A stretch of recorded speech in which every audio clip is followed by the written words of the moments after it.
Bapak-bapak, saudara-saudara yang terkasih, jika ada pertanyaan silakan. Ada 30 menit ya untuk membahas tentang sesuai dengan pesta Santo Markus penulis Injil pada hari Kamis ini. Saya mengambil ini sesuai dengan bacaan yang 25 April ya. Ya baik, silakan. Jika ada pertanyaan. Hah? Belum ada? Pak Timotius ngacam enggak nanya? Hah?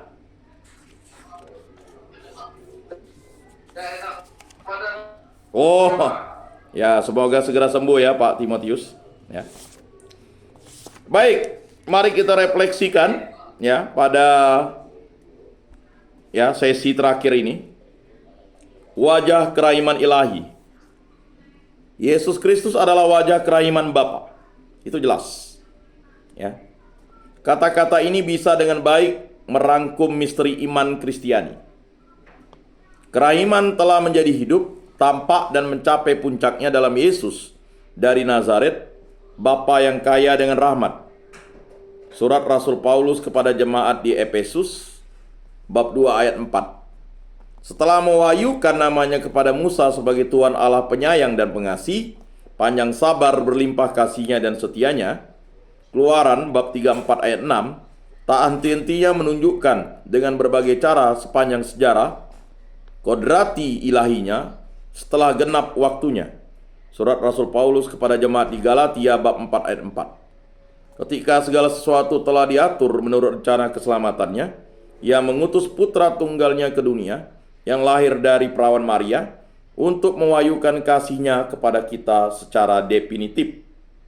Siapapun yang melihat Yesus melihat Bapa. Kita bisa membaca Yohanes 14 ayat 9. Yesus dari Nazaret dengan kata-katanya, tindakan-tindakannya, dan seluruh pribadinya mengungkapkan kerahiman Allah. Kita perlu senantiasa merenungkan misteri kerahiman itu. Ini adalah sumber sukacita, ketenangan, dan kedamaian. Keselamatan kita tergantung pada kerahiman Allah. Kerahiman, kata yang mewahyukan misteri Tritunggal Maha Kudus sendiri. Kerahiman, tindakan terakhir dan tertinggi dengan mana Allah datang menjumpai kita. Kerahiman, hukum asasi yang berada di dalam hati setiap orang yang memandang dengan tulus mata saudara-saudarinya dalam perjalanan hidup. Kerahiman, jembatan yang menghubungkan Allah dan manusia, yang membuka hati kita pada harapan selalu dikasihi meski kita berdosa. Kadang-kadang kita dipanggil untuk memandang lebih cermat lagi kerahiman sedemikian rupa, sehingga kita dapat menjadi tanda lebih efektif tindakan Bapa dalam kehidupan kita. Kita ingat kata-kata tajam Santo Yohanes ke-23 ketika membuka konsili, menunjukkan jalan untuk diikuti. Sekarang mempelai Kristus ingin menggunakan obat kerahiman daripada mengangkat senjata kekerasan. Gereja Katolik sambil memegang tinggi-tinggi lentera kebenaran Katolik pada konsili ekumene ini ingin menunjukkan dirinya sebagai bunda yang penuh kasih bagi semua orang, sabar, ramah, tergerak oleh rasa belas kasih dan kebaikan terhadap anak-anak yang terpisah. Misericordiae Pultus 1-4. Bapak-bapak, saudara-saudara yang terkasih dalam Yesus Kristus, jangan gelisah. Santo Agustinus pernah berujar, Tuhan kita memiliki kekuatan untuk meletakkan kehidupannya dan mengangkatnya kembali. Tapi kita tidak bisa memilih berapa lama kita akan hidup. Dan kematian datang pada kita bahkan ketika hal tersebut bertentangan dengan kehendak kita. Kristus dengan wafatnya telah mengatasi kematian. Kebebasan kita dari kematian berasal dari kematian Kristus. Untuk menyelamatkan kita, Kristus tidak memerlukan kita. Namun tanpa Kristus kita tidak bisa melakukan apa-apapun. Ia memberikan dirinya bagi kita seperti pokok anggur dan rantingnya. Kita tidak bisa hidup bila terpisah dari Kristus. Semua yang percaya dan berserah padanya diteguhkan Yesus supaya jangan gelisah. Ia sudah berjanji dan selalu menempatinya seturut waktu dan kondisi yang terbaik. Semua yang percaya kepadanya akan hidup dalam kesatuan dengannya dan akan menikmati kebahagiaan yang tidak pernah bisa direbut oleh apapun. Bapak-bapak, saudara-saudara yang terkasih dalam Yesus Kristus, tinggallah dan belajarlah dari Yesus. Ya. Ada ungkapan yang mengatakan buah jatuh tidak jauh dari pohonnya. Dengan kata lain, seseorang anak biasanya mirip dengan orang tuanya, baik wajah maupun tingkah lakunya. Sejak kecil anak itu akan melihat, tinggal dan belajar banyak hal untuk bekalnya di kemudian hari melalui teladan hidup kedua orang tuanya. Walaupun sedikit banyak juga dari lingkungan, budaya maupun masyarakat. Sebagai pengikut Yesus seringkali terlontar kalimat, "Saya atau kami adalah anak-anak Allah. Bapa kami ada di surga." Ini untuk menyatakan bahwa saya atau kami merupakan keturunan Tuhan. Dalam Injil, Yesus juga dengan jelas mengatakan bahwa akulah pokok anggur dan bapaknya adalah pengusahanya. Gambaran antara ayah anak yang saling mengasihi. Yesus yang kita alami sebagai putra Allah dan kita ini pengikut sekaligus anak-anaknya. Namun demikian, apakah setiap pengikut Yesus berbahagia dalam dia? Atau hanya sebatas status semata? Ini adalah pertanyaan yang harus kita jawab di dalam hati kita. Kita refleksikan selama kita berada di tempat ini. Kenyataannya, tinggal bersama Yesus tidak cukup bila orang tidak mau belajar hidup dari dia. Banyak orang yang suka atau pintar berbicara mengenai Tuhan Yesus, namun sedikit orang yang mau berbicara dengan dia. Berbicaralah dengan dia dari hati ke hati. Ya. Apabila ada kesulitan, bencana dan penderitaan hidup, maka manusia dengan cepat menjadikan Tuhan sebagai tersangka. Tetapi bila memperoleh rahmat, kemudahan dan sukacita, tidak banyak orang yang mau tersungkur di hadapan Tuhan untuk mengucap syukur dan mencintai Dia. Umat Allah yang terkasih, ketika kita menjadi pengikut Yesus dan berani mengatakan bahwa kita adalah anaknya, maka hal itu hendaknya dibuktikan dalam tindakan kasih yang tulus, bukan pura-pura dan pencitraan semata. Jangan kita menyebut diri anak Yesus padahal yang dilakukan dalam hidup sehari-hari bersama keluarga, komunitas, dan semua ialah perbuatan si jahat, tipu muslihat, pencipta kegaduhan.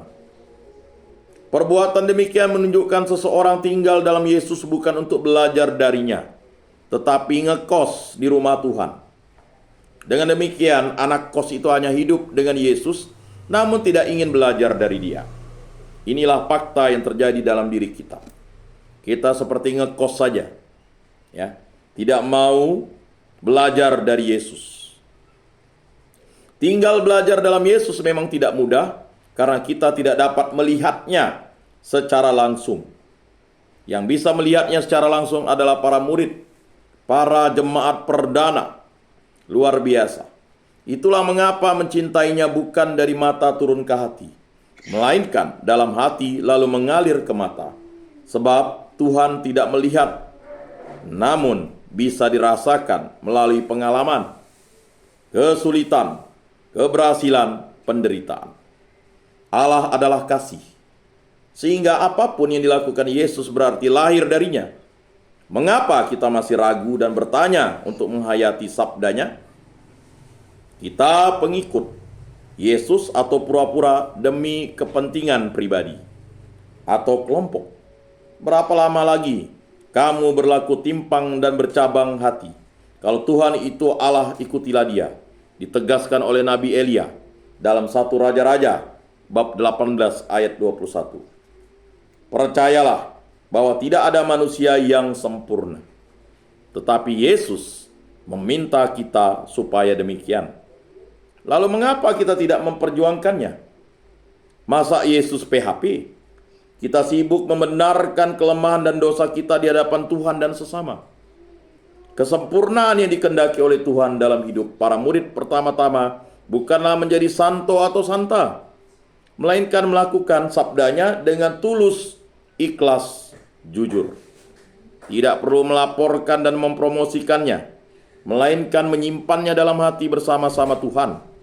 Sebab bila kita menceritakan kemana-mana, penghayatan kita tidak akan menjadi ikhlas, tetapi iklan. Umat Allah yang terkasih, marilah membiasakan yang benar, bukan membenarkan yang biasa. Kita mengikut Yesus sang kebenaran yang menilai setiap orang sesuai dengan penghayatan hidup di hadapannya dan sesama. Bukan seberapa banyak status kepintaran kita tentang Tuhan. Tinggallah, belajarlah dalam Yesus, bukan ngekos bersama Dia. Semoga bermakna dan bermanfaat dalam hidup kita.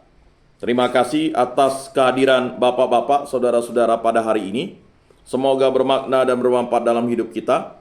Semoga apa yang kita dengarkan menjadi bimbingan, suluh, dan menjadi pengajaran bagi kita, katekese bagi kita, untuk terus maju dan teguh dalam iman. Karena iman yang teguh itu adalah suatu pernyataan sikap kita akan cinta kita kepada Tuhan Allah, Yesus Kristus, Roh Kudus. Semoga kita selalu mampu menjadi terang dan garam dan menjadi kasih bagi sesama. Mari kita tutup kegiatan ini dengan berdoa. Dalam nama Bapa dan Putra dan Roh Kudus. Amin. Allah Tritunggal yang Maha Kudus, kami bersyukur di atas namamu, di dalam namamu, kerahiman-Mu yang telah membebaskan kami dari belenggu dosa, yaitu Yesus Kristus Tuhan dan Juru Selamat kami. Berkatilah kami, bimbinglah kami, dan bebaskanlah kami dari segala hal yang jahat, terutama dari kuasa-kuasa dunia, kuasa-kuasa setan, kuasa-kuasa hawa nafsu kami, yang selalu menggerogoti iman kami, sehingga kami menjadi tidak percaya. Bimbinglah kami selalu dengan Roh-Mu, agar kami semakin serupa dengan Yesus Kristus, Putra-Mu. Agar kami terus belajar dari Yesus, menimba dari Yesus, dan akhirnya selalu mengikuti Yesus Kristus Tuhan dan Juru Selamat kami. Berkatilah orang-orang yang kami cintai, orang-orang yang kami kasihi, keluarga kami, istri-istri kami, anak-anak kami, orang tua kami, saudara-saudari kami, andai tolan dan kenalan kami. Bimbinglah kami dan mereka agar kami selalu setia kepada Yesus Kristus. Berkatilah kami agar kami mampu menjadi saksi-saksi iman yang hidup.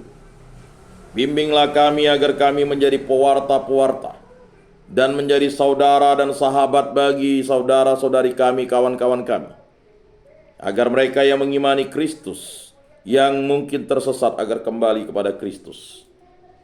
Sembuhkanlah dan pulihkanlah mereka yang sakit, baik sakit rohani maupun sakit jasmani. Angkatlah sakit mereka.